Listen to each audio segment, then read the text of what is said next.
Hey y'all, Janice on the mic, back with another video.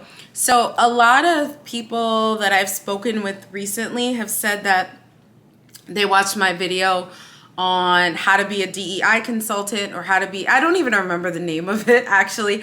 I recorded it, it feels like so long ago. I recorded it January or December of 2019, going into 2020 actually. I recorded it early 2020. And I thought it was important to record like an update for those of you who are entering the DEI space or who want to enter the DEI space, because again, when I recorded that video, it was before the pandemic, it was before George Floyd. So a lot has changed in the last 2 years. So I felt like it was necessary to record this update to how to be a DEI consultant or how to be a DEI practitioner. I just want to first preface this by saying I don't consider myself I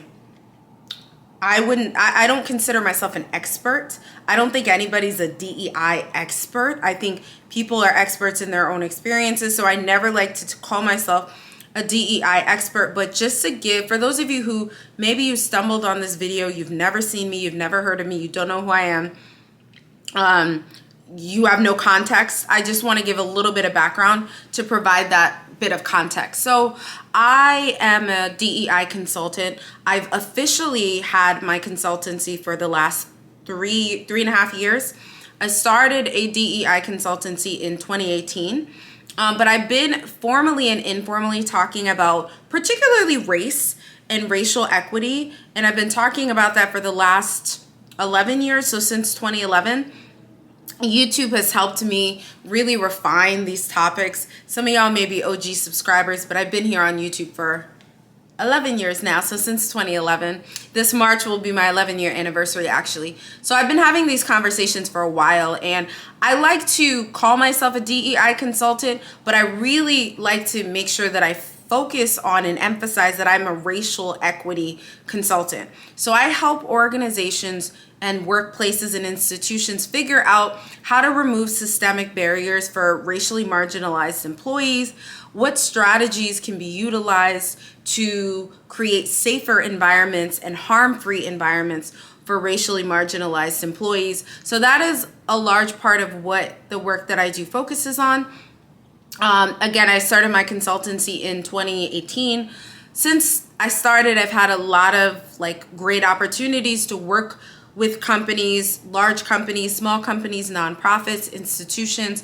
I don't feel like it's necessary to list and name them, but maybe you're familiar with some of these, maybe you're not. But just to speak to the ones that y'all may be familiar with, I've had a chance to work with Yale University, Amazon, blah, blah, blah, blah, blah. So I just like to give that background so that folks are in case folks are who are you to be speaking to this, I can provide that context. So I've also had an opportunity to write over 300 articles about diversity, equity, and inclusion. So writing is my first love, and I love to educate as well. So basically, I'm trying to say I ain't new to this, I'm true to this. And it's been really interesting to see how the space has evolved in the last 2 years with COVID, with George Floyd. And I'm seeing a lot of folks enter the space. And I think that's why people have been reaching out to me and said, oh, I saw your video. So I was like, you know what? That video is a little bit outdated. Let me record something new. So in this video, this is going to be a 3-part video. But in this video, I'm going to talk about, this is part 1 of what you need to know if you want to become a DEI practitioner, right? So these are what I've learned, what I've known, the information that I've sort of gathered in the last 11 years that I've informally been doing this, in 3.5 years that I've been formally doing this, right? So the first thing that you want to think about or be aware of when you are, and I wrote this down, so that's when you see me looking down, I'm going to be looking down at my list because I wanted it to be organized. But this video is going to, I'm going to discuss 3 things. And so I'll have 3 different episodes or 3 different videos talking about 3 different things you should be aware of if you want to become a DEI consultant or practitioner. So the first thing is what are you specializing in? Because DEI, diversity, equity, and inclusion, is very broad, right? And it's, I think it's evolving into DEIBA, so diversity, equity, inclusion, belonging, accessibility. And I'm sure there's going to be more letters added, but you have to think about, like, what are you going to specialize in? Again, me in particular, I am a racial equity consultant. So I focus on racial equity, and more specifically, I really try to prioritize the needs of Black employees specifically and other racially marginalized employees. So that's really what a large part of my focus is on, like, what is anti-Blackness and what does that look like in the workplace? And how do we remove the systemic barriers that are perpetuating inequities in the workplace? So you want to think about what in the DEI space really interests you. There are folks who are DEI consultants and specialize in disability equity, right? And disability inclusion, how to make the workplace more accessible for people who are differently abled and have different abilities and require different support systems. Some folks focus on gender equity and propelling women in the workplace, women and femmes in the workplace. Some people have a specific focus on trans identity and trans rights. And so their focus is on trans folks and how to make the workplace more accessible and inclusive to trans individuals. I think you have to first focus on what areas or avenues within the DEI umbrella you want to focus on. And you have to think also about what types of work you want to do. For me personally, I do 2 specific types of work. I consult with companies long term, so I provide guidance and help when companies are like, for example, we are able to attract Black employees, or we're able to attract underrepresented racial groups, but we're not able to retain them. So I work with companies and work with leadership to help them understand what their specific needs are, what are areas where inequities exist, and what are the steps to remove the systemic barriers. So I consult with companies short-term and long-term, and I also do workshops and education. I think that's why people reach out to me more for, like, the workshops and things like that, but I actually prefer the long-term work because I feel like I really get to know the company and get to work with folks and help to find the problem and take it out from the root. So those are the 2 areas that I do. But I know other folks who do surveys, who create DEI surveys, or who do data analysis. I know other folks who do more so strategy and strategizing. I know folks that do executive coaching, specifically in the area of DEI. I know folks who do focus on specifically just recruitment and hiring and selection. And so you have to figure out, like, what areas are you going to specialize in? What area are you going to specialize in? So before you sort of take the leap or take the plunge and become or go into DEI consulting, I think it's important to figure it out and figure out what your niche is. So the second step or tip that I would offer you, it's not really a step, so let me not say that, but the second tip I would offer is to soak up as much knowledge as you can. I feel like I mentioned this in my first video, but I literally was reading everything I could read. I have so many books that have not been read yet, but I have so many books, and I try to connect with folks that I can learn from on social media, on LinkedIn, on Instagram. I'm trying to learn more about accessibility and how to be an advocate for individuals that have different abilities and require different support systems.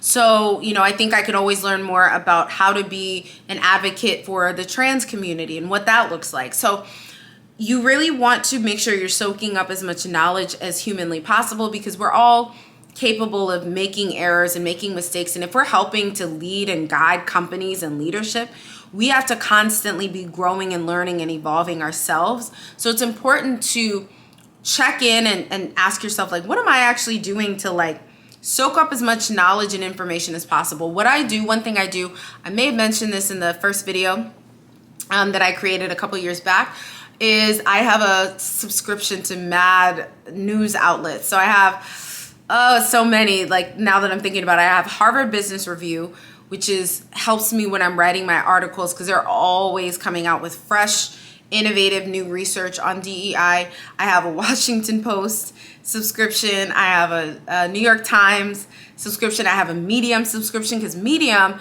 don't sleep on Medium. There's a lot of really great articles on Medium that people write related to DEI. And when I'm writing, I like to cite a lot of research, and I was finding I kept encountering paywalls.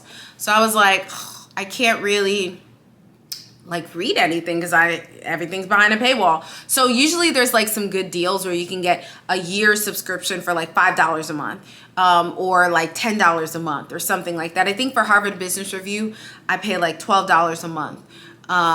And so if you have your own consultancy, all of those things are business expenses. So you want to make sure that you are soaking up as much knowledge as humanly possible, reading journal articles and everything. So what I actually did when I started my consultancy was I took out Google alerts, or I put out Google alerts on different areas of DEI. I just put out a Google alert on diversity, equity, and inclusion, and I was getting so many articles. This was in 2018, and then I stopped because I was getting too much, but I just wanted to stay abreast about what was going on in the DEI space. So I think you really want to ingratiate yourself in the space to make sure you are learning as much as you can. Watch YouTube videos.